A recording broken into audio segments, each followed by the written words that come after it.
Hello everyone. तो स्वागत है आप सभी का हमारे YouTube channel the hybrid chemistry में।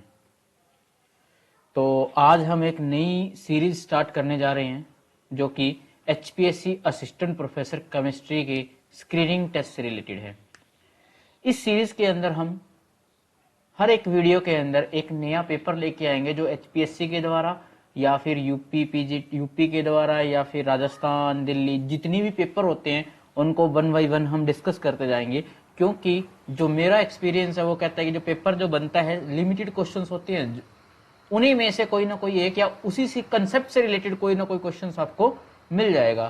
तो अगर ये वीडियो आपको अच्छी लगे तो लाइक, शेयर, सब्सक्राइब जरूर कर दें और हमारे टेलीग्राम चैनल से जुड़ जाएं। डिस्क्रिप्शन बॉक्स के अंदर आपको लिंक मिल जाएगा। तो इस वीडियो इन जो सीरीज चलेगी इसमें पीवाईज क्यूज हम डिस्कस करेंगे और उसका थोड़ा बहुत सॉल्यूशन, एमसीक्यू रहेंगे सारे के सारे क्वेश्चंस। तो थोड़ा हिंट दे देंगे हम जिसके बेसिस पर आप क्वेश्चन को सॉल्व कर सकते हो। तो आज की जो ये वीडियो है, इस वीडियो के अंदर हम स्पेसिफिकली पहले हम एचपीएससी के technical education lecturer in applied sciences chemistry का पेपर डिस्कस करेंगे जो कि 12 जून 2022 को हुआ है। तो आज की जो वीडियो रहेगी हमारी पर्टिकुलरली इस पेपर के ऊपर रहेगी। ऐसे ही हम नई नई वीडियो लेके आएंगे जिसके अंदर डिफरेंट जितने एचपीएससी के पेपर हैं, जितने आरपीएससी के पेपर हैं, जितने यूपीएससी के पेपर हैं, जितने यूपीपीएससी के पेपर हैं, दिल्ली के, गुजरात के, जो भी हमारे पास पेपर है सारे हम डिस्कस करेंगे। तो चलिए शुरू करते हैं आज की इस वीडियो को। तो इसके अंदर पहला क्वेश्चन है आपका कि विच of the following molecule IR को ऑब्जर्व नहीं करता है। कौन नहीं करेगा? जिसके अंदर परमानेंट डाइपोल मोमेंट नहीं होगा, यानी कि ऑप्शन नंबर ए। क्लियर? सब में डाइपोल मोमेंट है, सिर्फ इसमें ही नहीं है। अगला क्वेश्चन है आपका कि if the presence of hydrogen gas is increase 1 ATM से 100 एटीएम कर दिया तो ईएमएफ पे क्या चेंज आएगा। तो आपको सबसे पहले रिएक्शन लिखनी है हाफ सेल की, उसके बाद उसका ये नन्स इक्वेशन लिख दी। ठीक है, अब देखो पहले सपोज कर लो कुछ भी है XYZ, 1 एटीएम था, 1 एटीएम के हिसाब से निकाल लिया ये H प्लस की कंसंट्रेशन उतना ई सेल निकाल लिया 1 एटीएम के हिसाब से, फिर 100 एटीएम रख के प्रेशर को निकाल लिया। फिर आप देखोगे कि कितना आया। तो आप देखोगे कि जो इंक्रीज वो जो आपका जो इंक्रीज हुआ है वो कितना हुआ है, ऑप्शन नंबर बी, यानी कि -0.059। ठीक है, इसके बेसिस पे आप निकालोगे। क्वेश्चन नंबर 3 की बात कर लेते हैं। उसके बाद है कि जूल थॉमसन एक्सपेरिमेंट जो होता है वो क्या होता है, वो आइसोएंथैल्पिक प्रोसेस होता है। ठीक है, तो ऑप्शन नंबर सी, यानी कि आइसोएंथैल्पिक प्रोसेस। अब बात कर लेते हैं क्वेश्चन नंबर 4 की कि भाई किस टेम्परेचर के ऊपर सेल्सियस और फारेनहाइट बराबर होते हैं। अब सारी वैल्यू पुट करके देख लेना किसमें बराबर, -40 डिग्री पर बराबर आएगा, चेक कर लेना चाहिए। -40 डिग्री, यानी कि ऑप्शन नंबर डी इसका आंसर रहेगा। उसके बाद है नेक्स्ट क्वेश्चन है कि variation of chemical potential with pressure क्या होगा आपका। आपको ना ये चीज पता होनी चाहिए कैसे, आपको ना मैक्सवेल स्क्वायर आना चाहिए। केमिकल पोटेंशियल यानी कि गिब्स फ्री एनर्जी होता है प्रेशर के साथ, यानी कि delta G upon delta P. ठीक है, तो किसके बराबर होगा, नीचे वाले से बताता है साइन, यानी कि वॉल्यूम, यानी कि पार्शियल मोल्यूलर वॉल्यूम, यानी कि ऑप्शन नंबर क्या आ जाएगा, सी आ जाएगा। मैक्सवेल स्क्वायर से काफी चीजें निकलती हैं, वो ढंग से आनी चाहिए आपको। उसके बाद है कि जो ओवर पोटेंशियल होता है वो करंट डेंसिटी के साथ, देखो ओवर पोटेंशियल करंट डेंसिटी बढ़ती है तो ओवर पोटेंशियल क्या होता है, बढ़ता है, यानी कि ऑप्शन नंबर ए इसका आंसर रहेगा। ठीक है, ओवर पोटेंशियल होता है क्या है, electrode potential minus equilibrium potential होता है। क्लियर? नेक्स्ट क्वेश्चन की बात करते हैं कि ये क्राइटेरिया, कंटिन्यूटी का क्राइटेरिया आपसे पूछे कौन सा सही है नहीं। सबसे पहले आप देख लो डेल्टा जी है ना, डेल्टा जी ये रहा, किस किस के बीच में, ये पी और टी के बीच में है, तो ये यू और वी के बीच में नहीं है, तो ये तो गलत हो गया। टी, पी और टी के बीच में, पी और टी सही है, यानी कि ऑप्शन नंबर बी सही है। एस और टी के बीच में नहीं है। डी एच की बात करते हैं, डी एच आपका टी और पी के बीच में नहीं है, एस और पी के बीच में आना चाहिए, तो यानी कि ऑप्शन नंबर बी इसका करेक्ट आंसर है। ठीक है, उसके बाद है आपका कौन सी रिलेशन, डेल्टा जी की देखनी है ना, तो किसके बीच में आएगी, डेल्टा पी और डेल्टा टी के बीच में आएगी, और पी से साइन जा रहा है यानी कि वीडीपी आएगा, टी पे साइन आ रहा है तो माइनस एस आएगा, यानी एसजीटी, यानी कि ऑप्शन नंबर सी इसका करेक्ट आंसर रहेगा। उसके बाद है क्वेश्चन नंबर 9। तो 5 मोल ऑफ आइडियल गैस को एक्सपेंड किया जाता है रिवर्सिबली 8 डेसीमीटर क्यूब से, वॉल्यूम दे रखी है V2/V1, V2 और V1 दे रखे, एंट्रोपी चेंज। सबसे पहले आप वर्क डन निकाल लोगे इसका। वर्क डन के बाद इंटरनल एनर्जी जो आइडियल गैस के लिए, आइसोथर्मल प्रोसेस के लिए 0 होती है, तो यहां से Q आ जाएगा आपका, और एंट्रोपी क्या होता है Q/T, यानी कि ऑप्शन नंबर ए निकल के आएगा। आप इसका आंसर निकालोगे तो डायरेक्ट फॉर्मूला भी लगा सकते हो, N ln P2/P1 ऐसे करके जो फॉर्मूला होता है ना वो वाला। उसके बाद गिब्स फेज रूल क्या होता है? गिब्स फेज रूल होता है आपका F = C - P+2। ठीक है, C यानी कि कंपोनेंट, P यानी कि फेज, F यानी कि डिग्री ऑफ फ्रीडम। क्लियर। उसके बाद है आपका कि बेसिक करेक्टर है, देखो सारे सेम सही है। F का -i इफेक्ट होता है, इसका +i होता है, इसका 0 मानोगे तो जो इलेक्ट्रॉन बढ़ाएगा वो बेसिसिटी बढ़ाएगा, यानी कि इसका आंसर रहेगा ऑप्शन नंबर बी। ठीक है, उसके बाद नेक्स्ट आ जाओ, ऑप्शन नंबर बी आंसर है। उसके बाद आ जाओ 12वां कि भाई फॉस्फोरस ऑक्सीडेशन नंबर पूछा फॉस्फोरस का इन पायरोफॉस्फोरिक एसिड। पायरोफॉस्फोरिक एसिड में +5 करके देख लो, यहां से आया 1, यहां से आया 2, 3 और 2 5, +5 आंसर आ गया। ठीक है, यानी ऑप्शन नंबर सी। उसके बाद है कि जेटीडी किसमें नहीं मिलता भाई? D8 कॉन्फ़िगरेशन में जेटीडी नहीं मिलता है, यानी कि ऑप्शन नंबर सी। उसके बाद नेक्स्ट है कि आपको जीरो ऑर्डर के लिए बताना है। जीरो ऑर्डर के लिए अगर आप बताओगे T½ directly proportional to initial concentration, बिल्कुल सही बात है। T½ कंप्लीशन ट्वाइस होता है टाइम, ये भी बिल्कुल सही बात है। Concentration of reactant decrease linearly with time, बिल्कुल सही बात है, यहां से आप बता सकते हो, यानी कि फर्स्ट सेकंड थर्ड तीनों के तीनों सही है, ऑप्शन नंबर डी। उसके बाद ये अच्छा क्वेश्चन था, सॉलिड क्रिस्टलाइन PCl5 अगर सिंपल गैसेस का देगा ना वो, या सिंपल PCl5 देगा तो ट्राइगोनल पिरामिड आ जाएगी, बट सॉलिड के अंदर क्या होता है, ये गैस फेज में तो यही होती है ट्राइगोनल बाई पिरामिड, तो सॉलिड में ना टेट्राहेड्रल और ऑक्टाहेड्रल होता है। ऑप्शन ऑक्टाहेड्रल दे रखा है, यानी कि ऑप्शन नंबर बी होगा। उसके बाद है structure of Persian blue. Persian blue की स्ट्रक्चर ऑक्टाहेड्रल आनी चाहिए थी, कोई ऑप्शन नहीं दे रखा, इसलिए इसका कोई आंसर नहीं आया, तो इस क्वेश्चन को हटा दिया गया था। ठीक है, उसके बाद है नेक्स्ट क्वेश्चन, लैटिस एनर्जी का कंसेप्ट। अगर कैटायन सेम है तो एनायन के बेसिस पे दे सकते हैं, स्मॉलर दी एनायन उसमें ज्यादा आयनिक करेक्टर होगा, तो लैटिस एनर्जी उसकी क्या होगी? ज्यादा होगी। सबसे छोटा एनायन क्या है? F, यानी कि ऑप्शन नंबर डी होना चाहिए, इसका आंसर क्या है? Option number D. उसके बाद है नेक्स्ट क्वेश्चन, KMnO4 में कलर किसकी वजह से होता है भाई? वो चार्ज ट्रांसफर की वजह से होता है, और चार्ज ट्रांसफर कहां पे होता है? Ligand to metal charge transfer की वजह से होता है। क्लियर, तो यानी ऑप्शन नंबर सी। उसके बाद है पैलेडियम की इलेक्ट्रॉनिक कॉन्फ़िगरेशन, काफी इंपॉर्टेंट है, तो 4d10 होती है इसकी, ऑप्शन नंबर ए आ गया। ठीक है, कई एग्जाम में आई हुई है।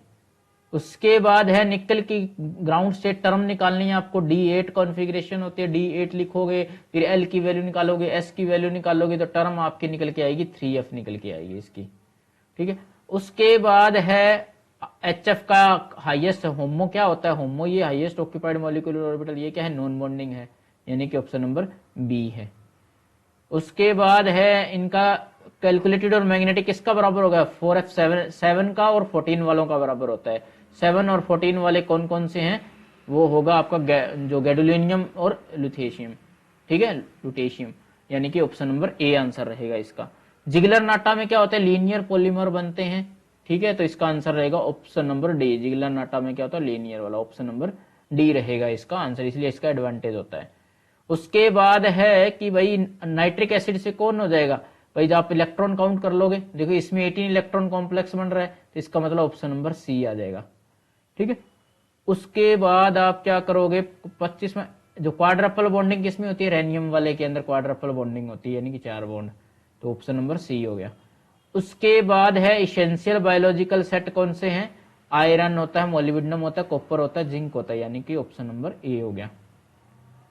उसके बाद है आपका oxidation state of iron in methaemoglobin के अंदर आयरन कौन सी ऑक्सीडेशन स्टेट में होता है? +3 के अंदर होता है।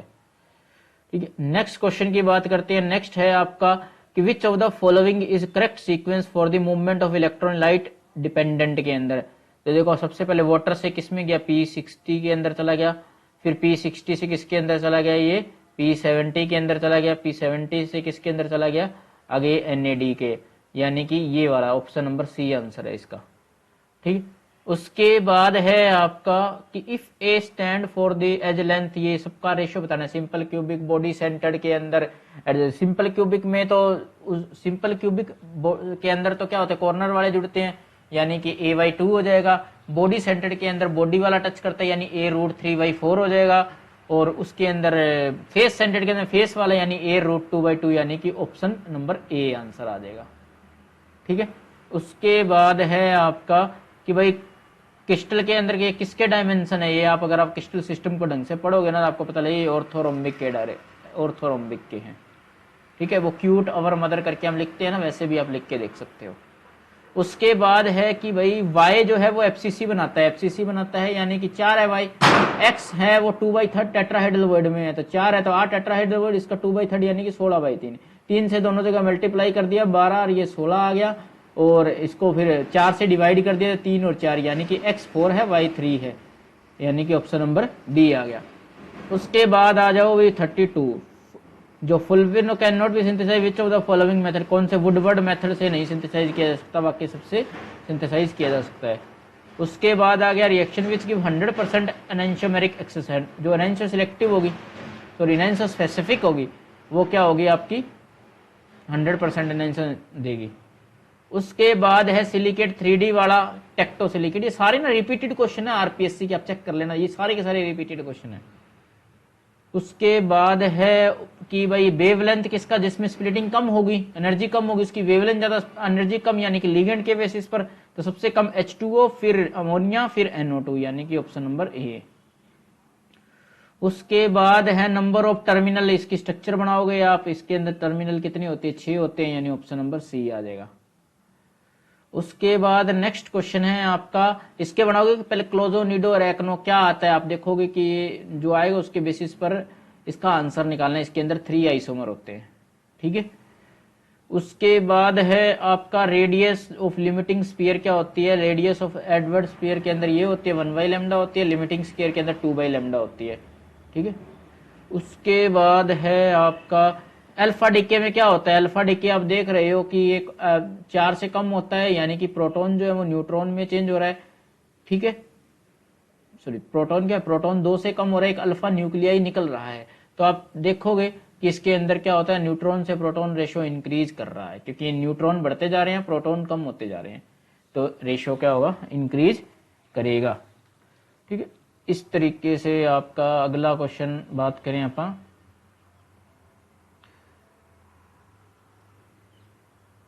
X ray diffraction are use to identify the physical property, किसके लिए नहीं कर सकते, लिक्विड का XRD हम नहीं ले सकते, तो लिक्विड आ जाएगा डी। उसके बाद है आपका ये लैंगमेयर वाला question, theta rate is equal to KP/1 plus KP, pressure बहुत ज्यादा, यही क्वेश्चन देखो सब्जेक्टिव पीजीटी में भी आया हुआ है, जब रेट बहुत ज्यादा हाई होगी तो ये KP1 से ज्यादा हो जाएगा, फिर KP से KP कैंसिल यानी कि फर्स्ट ऑर्डर, नहीं सॉरी फर्स्ट ऑर्डर नहीं, KP से KP कैंसिल यानी कि जीरो ऑर्डर, वन बच गया ना कांस्टेंट यानी कि जीरो ऑर्डर आएगा, ऑप्शन नंबर ए। जल्दबाजी में ऐसी गलतियां नहीं करनी है। उसके बाद है NMR जो एक्टिव न्यूक्लियाई है, radio frequency required for observing nuclear magnetic resonance of the phenomena depend upon the, किस पे डिपेंड करते हैं वो, bond strength of the magnetic field और चॉइस ऑफ न्यूक्लियस पे डिपेंड करती है, यानी ऑप्शन नंबर सी। उसके बाद है आपका 2 रेडियल है 2 एंगुलर नोड है, यानी L इज इक्वल टू 2 है यानी कि sp d यानी कि d ऑर्बिटल रहेगा, और 2 रेडियल नोड है तो n-l-1 निकाल के आप निकालोगे तो ये 5d ऑर्बिटल निकल के आपका आएगा। ठीक है, उसके बाद है नेक्स्ट रमन स्पेक्ट्रम रेले कब आती है, जब delta J is equal to 0 होता है, यानी कि ऑप्शन नंबर डी होता है। PQR बैंड होती है ना, उसमें जो Q बैंड कब आता है, delta J is equal to 0 यानी रेले स्कैटरिंग। उसके बाद है डिफरेंस क्या होता है, एनर्जी का डिफरेंस 2BJ+1 होता है, 2BJ+1 होता है, ऐसा कोई ऑप्शन नहीं है तो इसलिए इसको कैंसिल कर दिया गया था, क्वेश्चन को हटा दिया गया था। ठीक है, उसके बाद है आपका कि जो सबसे लोएस्ट एनर्जी होती है उसे क्या बोलते हैं, 0 पॉइंट एनर्जी बोलते हैं, यानी कि ऑप्शन नंबर बी आ जाएगा इसका आंसर, ऑप्शन नंबर बी।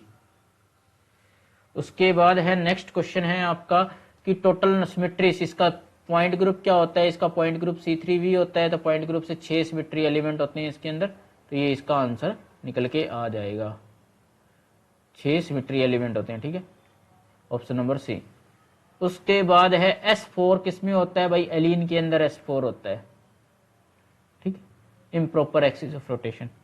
उसके बाद है increase in the size of the reactant collision frequency increase due to the size, बढ़ने से कोलिजन फ्रीक्वेंसी क्यों बढ़ती है, क्योंकि उनका क्रॉस सेक्शनल एरिया बढ़ने लग जाता है, यानी कि ऑप्शन नंबर बी। उसके बाद है आपका in which thermodynamic process there is no flow of heat, किसमें नहीं होती, एडियाबैटिक प्रोसेस के अंदर हीट चेंज जीरो होता है। System of which energy increase quadratically, वो E is equal to n square by h square by 8 ml square, यानी कि 1D box, particle in 1D box, option number A. उसके बाद 2px hydrogen, इसमें वो 5 part जो होता है वो कोस 5 के से दिखाया जाता है, यानी ऑप्शन नंबर डी। उसके बाद नंबर ऑफ स्टीरियोजेनिक सेंटर है, कितने हैं इसके अंदर, 2 हैं। स्टीरियोजेनिक सेंटर कितने हैं इसके अंदर, 2 है स्टीरियोजेनिक सेंटर, ठीक है। उसके बाद आपका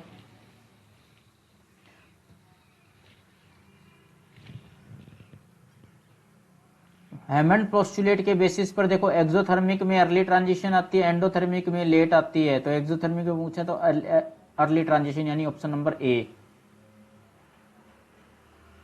फिर इसके अंदर क्या होगा, देखो इसके अंदर ये N2 निकलेगा, फिर ये घूम के यहाँ आएगा और यहाँ पर एसिड बन जाएगा, यानी कि ऑप्शन नंबर ए। इसका आंसर क्या रहेगा, ऑप्शन नंबर ए।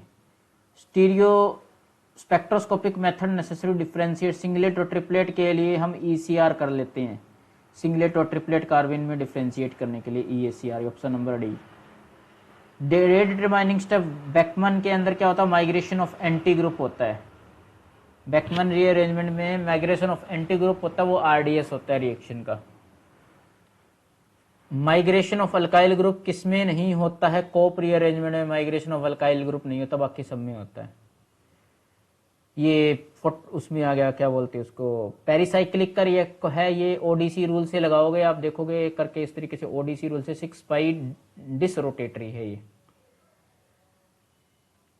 उसके बाद ये रिएक्शन पूछिए किसमें क्या क्या हुआ है। सबसे पहले देखो एक इमीनियम आयन बनेगा, ठीक है, फिर 3,3 सिग्मा ट्रोपिक रिएक्शन भी होनी है और मानिच रिएक्शन होके ये प्रोडक्ट बनने वाला है, तो ऑप्शन नंबर ए। ये रिएक्टिविटी ये बहुत इंपॉर्टेंट में से आता है, रिएक्टिविटी इसकी क्या होगी, पिरोल की सबसे ज्यादा, फिर इंडोल, फिर पिरिडिन, यानी ऑप्शन नंबर सी। उसके बाद ये नोरिस टाइप शायद रिएक्शन है ना, डेल्टा पोजीशन पर NO लग जाता है, अब नाम तो याद नहीं रहता, इतना याद रहता है कि भाई डेल्टा पर NO, इसी तरीके से आपको याद रखना है, डेल्टा पर NO, यानी कि ऑप्शन नंबर बी। कुछ क्वेश्चन अभी देखो ऐसे देखे हुए क्वेश्चन ऐसे याद रह जाएंगे आपको, ठीक। उसके बाद है कि थिन लेयर क्रोमेटोग्राफी से सेपरेट करने के लिए नेफ्थलीन और एसिटोफिनोन को कर सकते हैं आप, जिसमें पोलैरिटी में ज्यादा डिफरेंस हो।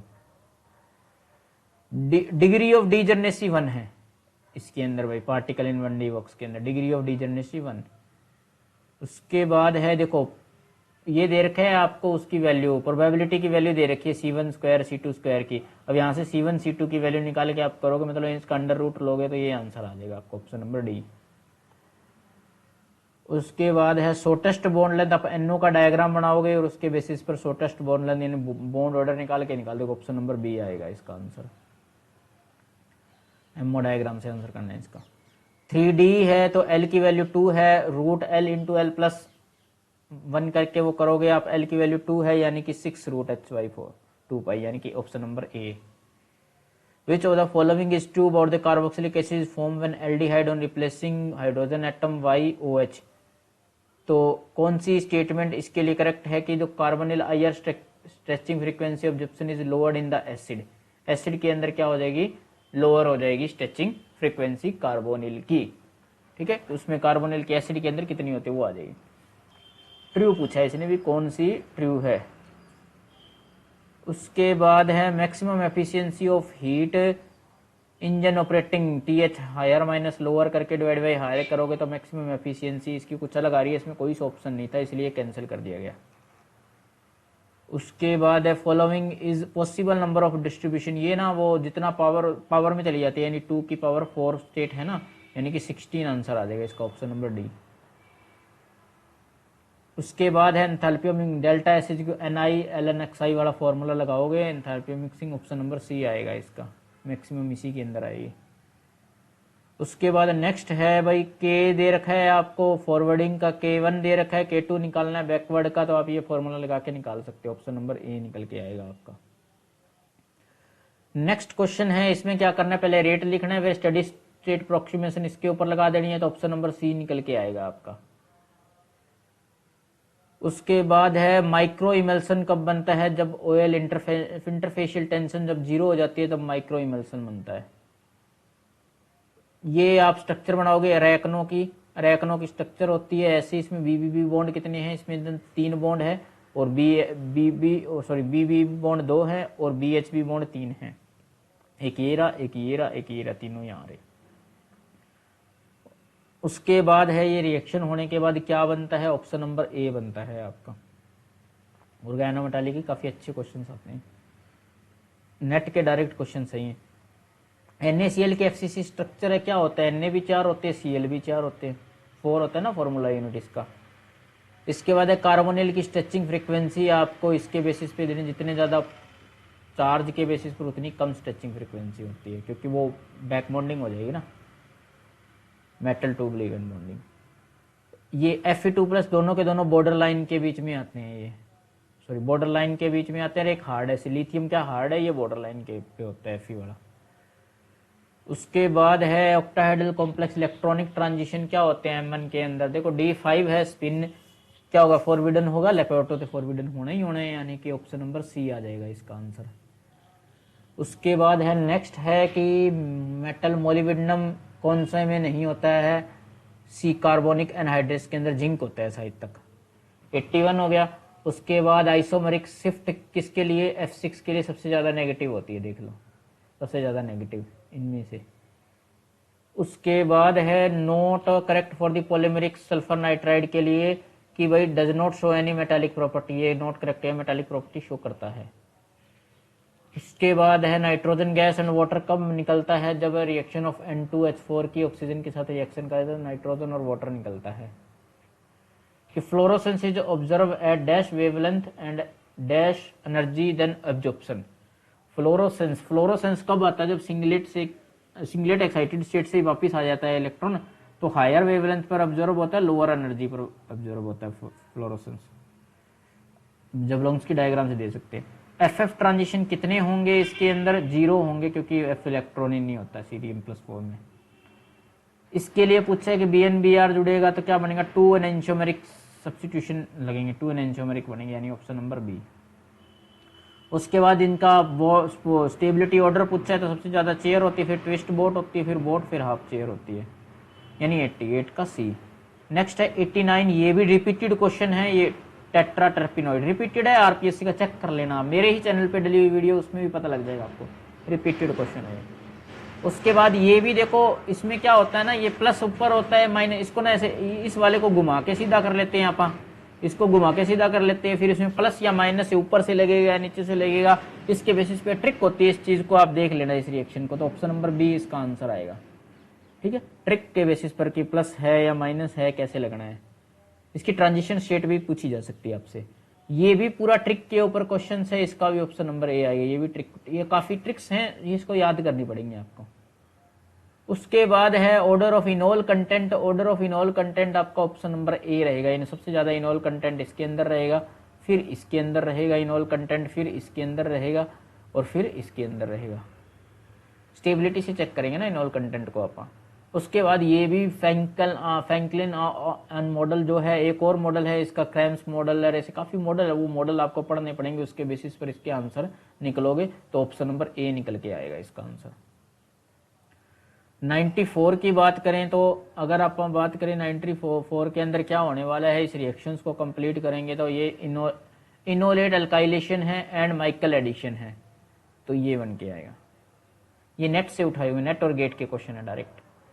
95 की बात करें तो रेट्रोसिंथेसिस करोगे आप इसका, तो ये निकल के आएगा homochiral half as the molecule is C2 symmetrical. C2 है ना इसके अंदर, घुमा के देख लेना इसको, C2 है ये। ठीक है, ऐसे करके इसको पलट दोगे ना, यहां से इधर की साइड इसको पलट दोगे तो same to same as it is बनेगा ये। ठीक है, C2 है इसके अंदर, तो होमोकायरल बनेगा। 96 की बात कर लेते हैं, ये भी एज इट इज, इसकी ट्रांजिशन स्टेट भी आपको आनी चाहिए, ये भी नेट गेट का डायरेक्ट क्वेश्चन है ये, इसका आंसर रहेगा ऑप्शन नंबर सी। इसमें पता क्या होता है, इसके बेसिस पर ये स्टीरियोकेमिस्ट्री डिसाइड की जाती है, ऊपर लगेगा या नीचे लगेगा। उसके बाद है केमिकल शिफ्ट वैल्यू पूछी है, तो किसकी, ए और सी की बराबर हो जाएगी और बी की ग्रेटर हो जाएगी, पर ऐसा होना तो नहीं चाहिए। शायद आंसर इसमें गलत दे रखा हो। सबसे ज़्यादा आपकी किसकी होगी, आपकी सबसे ज़्यादा होनी चाहिए सी की, और फिर उसके बाद आनी चाहिए ए की, फिर बी की। ऐसा कोई ऑप्शन नहीं है ना, इसलिए इसको बी दे दिया है। ऐसा कोई ऑप्शन दे नहीं रखा है, बेंजीन की सबसे ज़्यादा होनी चाहिए थी, ऐसा कोई ऑप्शन दे नहीं रखा है, तो बेस्ट सुटेबल ऑप्शन बी रहेगा। उसके बाद है ये वाला क्वेश्चन, इसमें भी ये फेवरेट क्वेश्चन है कईयों का, तो ये बी ऑप्शन रहेगा। उसके बाद है 99 CH3 ग्रुप, इसमें क्या होता है, प्रोजेस्टेरॉन होता है, ठीक है। उसके बाद क्वेश्चन नंबर लास्ट जो है, इसमें कितना निकल के आएगा, हार्ट्स के अंदर स्केल में निकालोगे तो 1000 निकल के आएगा, ठीक है। इस तरीके से अपन ने 100 क्वेश्चन थे वो ये डिस्कस कर लिए। तो आपको इन्हीं क्वेश्चन से रिलेटेड टॉपिक्स को पढ़ना है कि भाई ये क्वेश्चन आया है तो नेक्स्ट बार भी इसी तरीके से, मान लो इसका फॉर्मूला होता है वो देख लिया, प्रैक्टिस कर लिया, और डायरेक्ट यही क्वेश्चन रिपीट हो गया तो आपको देखा हुआ होगा तो आपको आंसर तक पता होगा, तो इससे आपको हेल्प मिल जाएगी। तो हम ऐसी वीडियो लेके आते रहेंगे। अगर हमारी वीडियो अच्छी लगती है तो लाइक शेयर सब्सक्राइब करना ना भूलें, और हमारे टेलीग्राम चैनल को जरूर सब्सक्राइब कर लें। धन्यवाद।